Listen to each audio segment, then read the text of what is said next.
this discussion. Now, I'm joined by two giants.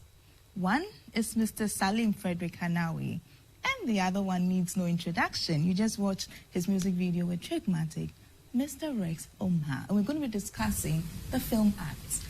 Good morning, gentlemen. Good morning. I'm honored to be sitting in your presence.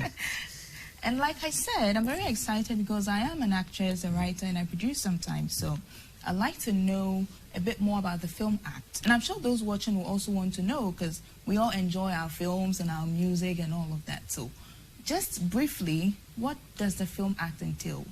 First.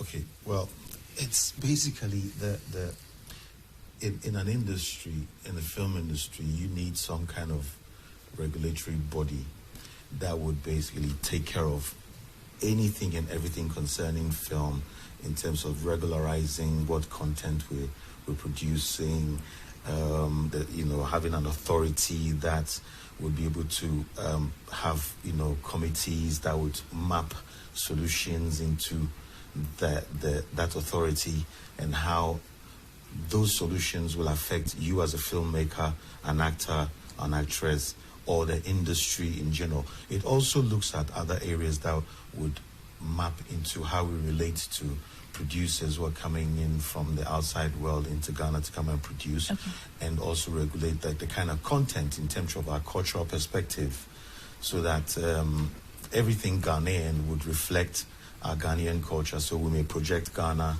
on a positive note. We can't be operating in a cocoon of our own.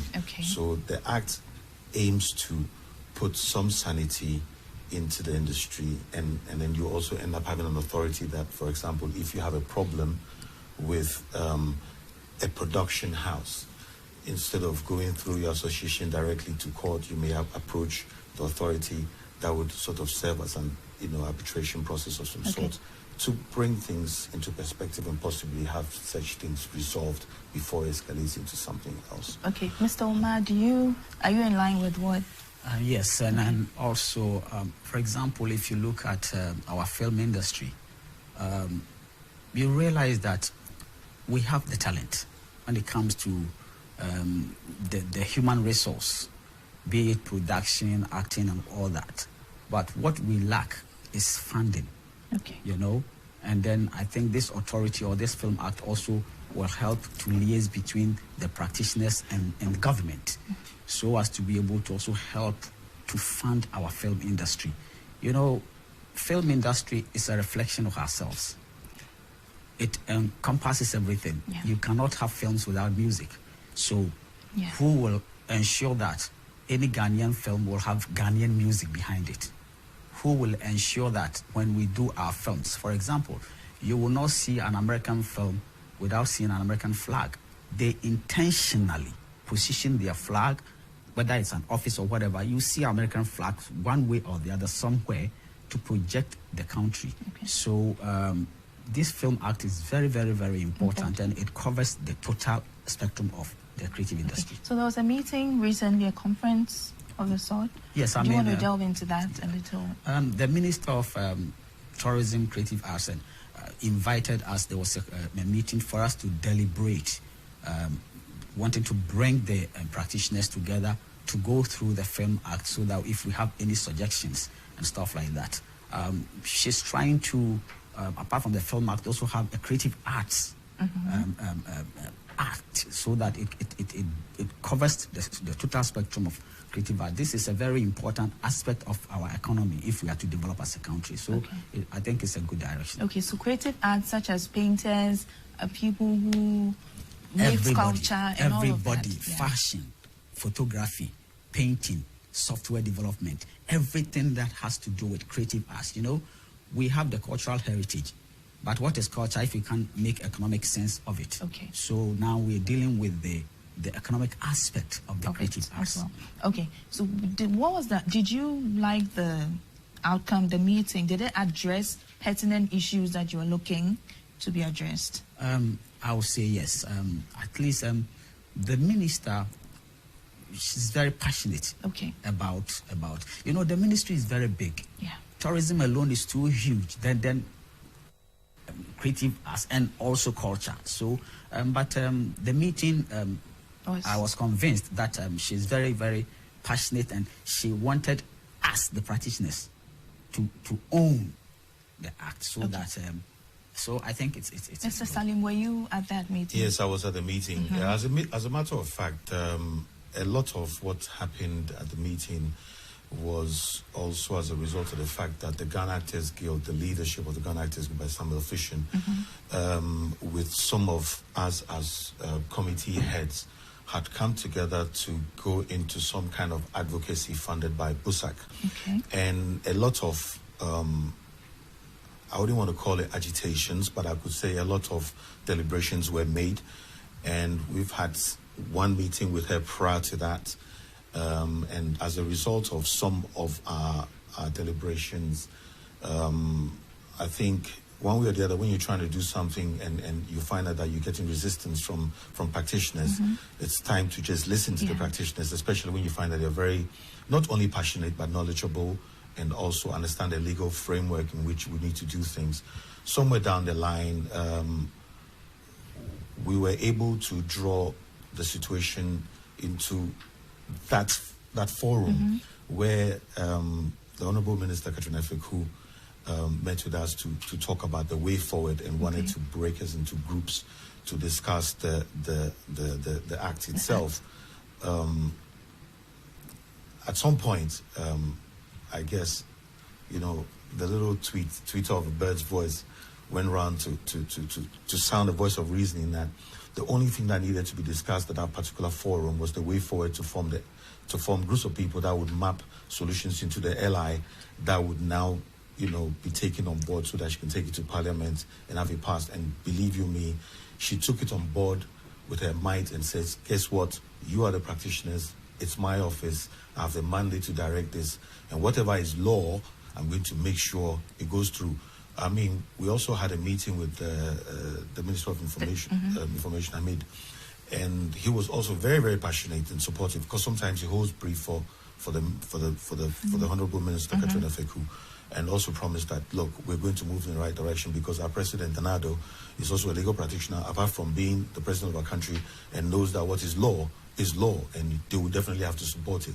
So it's a combination of things, including our efforts from the Ghana Actors Guild and all the stakeholders we brought on board. We didn't go alone. We brought in the likes of GAFTA, you know, practitioners from NAFTI, the Women in Film, the Film Marketers Association, for them to realize that the ASOG, who's handling our rights, you know, royalties and stuff like, basically for them to realize that, look, there's we would bicker at each other at some point in time, but now we're working together because we understand what it is to come together to ensure that the rights of the writer is protected, the rights of the person who buys the literary rights to convert into a movie as a film author is protected, to make sure the rights of the performer, like you, like myself, like our brother Rex, is also a performer, whether you like it or not. As he performs on stage, that's performance.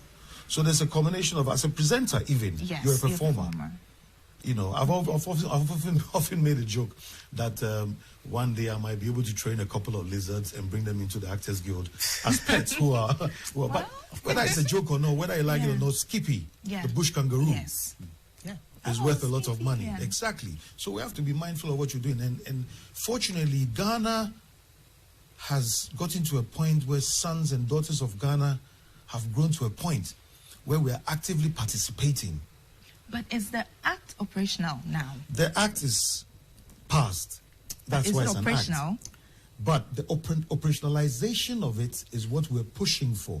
So certain elements of the act, i.e. the film authority, which will be set. Because I think it was in 2016 that this was made law. So we wanted to make sure the film authority is now implemented. It's resourced. So the office will be open. And then under the structures underneath it, i.e. the leadership and the various groupings that would come together to inform and form the authority itself would work. And then you also, out of that, would be the film fund, as my brother Rex Omar said, to be resourced so that we would then be able to go out and make all that Ghanaian films. What's GHAMRO stand on this? GHAMRO falls within, you know, GHAMRO came out of COSGA, just like ASOG also came out of COSGA. And then all these organizations are something that we call collective management organizations. Okay. They collect royalties and distribute to their owners. Okay. So GHAMRO is the, let's say, money basket for the music industry, just like ASOG is a money basket for the film industry. And in all this, one very important thing is that apart from the Film Act, there's going to be also there is creative arts. It covers the whole creative arts. And you were talking about whether the act is operational. That's why I think we met, because they need to be a legal instrument that will operationalize the act. So that is where do's and don'ts and everything will appear. When we get to that, it will be very, very interesting. And one very good thing also is that the whole thing has become interministerial stuff, because you cannot run, say, creative arts or film or whatever without Ministry of Trade and Industry, because there's a lot of trade, export of our products, everything, because you are talking about sculpture, you're talking about music, film, whatever, fashion and all that. And when we met, it was clear that there are interministerial involvement, Ministry of Trade, Ministry of Foreign Affairs, Ministry of Culture itself, and also chieftaincy and all that. So it's I think we're getting there, because, look, for this country to develop, if you talk about the creative arts and tourism, it employs so many people. So I'm very happy that once and for all, even carpenters, people who are, set designers. Set designers. You're talking about graphic designers. It's intertwined, you know. So we can, as small as we are as a country, if we put seriousness into this, look, Ghana can become a hub that we generate so much talent and quality that can take over. So it's a good start. All of us in the industry must advocate knowledgeably, not just throwing tantrums on accusing left, right, center. We should criticize objectively, knowledgeably, so that we can help the policymakers to get us what we need to move on. So with this act, what do you see happening with the creative arts industry, the film industry and all of that? What do you see with this act? How do you think the film industry, just project and tell us what you think? Okay, there's quite a lot that could happen. There are economic benefits, there are structural benefits.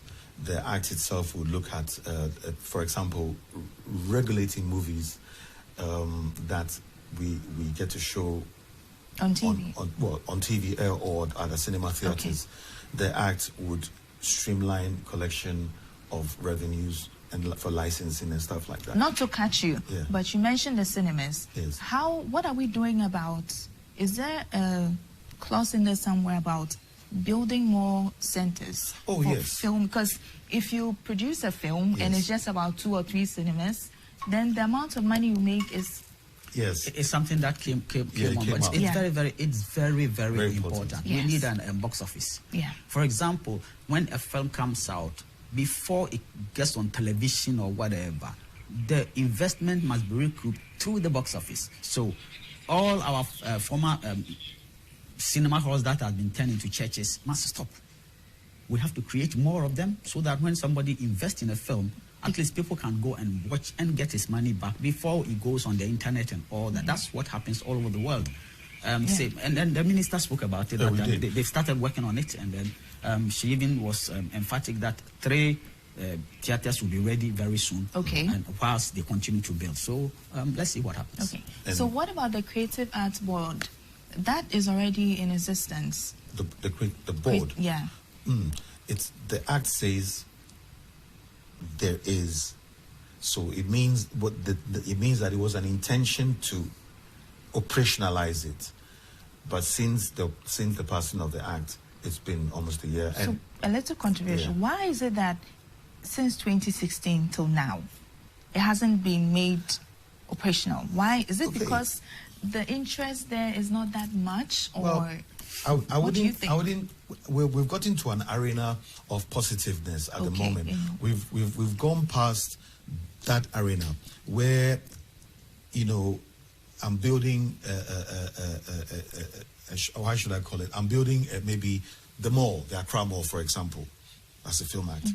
But I've not resourced the security person's booth to make sure that they have a fund or something like that.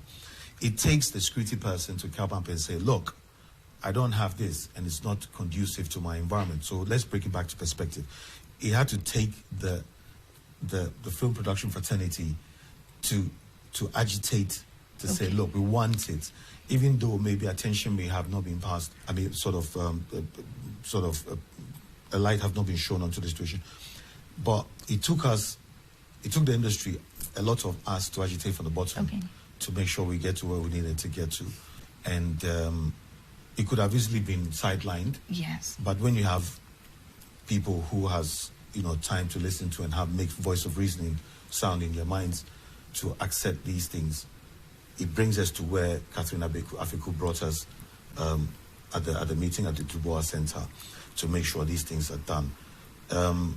Talking about classification, with the movie title, before we digress a little bit, the movie that is classified a certain rating in another country may not be suitable to us in this country because we have our cultural differences and stuff like that, and therefore making sure that such films, when they're produced, are being classified properly. And then some that are not suitable will be marked as NSs and stuff like that, so it doesn't to make sure that the cinema theaters work properly, where you don't have children with their parents coming thinking, oh, I don't have a nanny, so I brought my child. Sorry, that child is not, the movie you're about to watch is not suitable to the child. The idea is that we can maintain cultural sanity. I guess that will have to extend to our TV stations as well. But I wanted to quickly chip in something.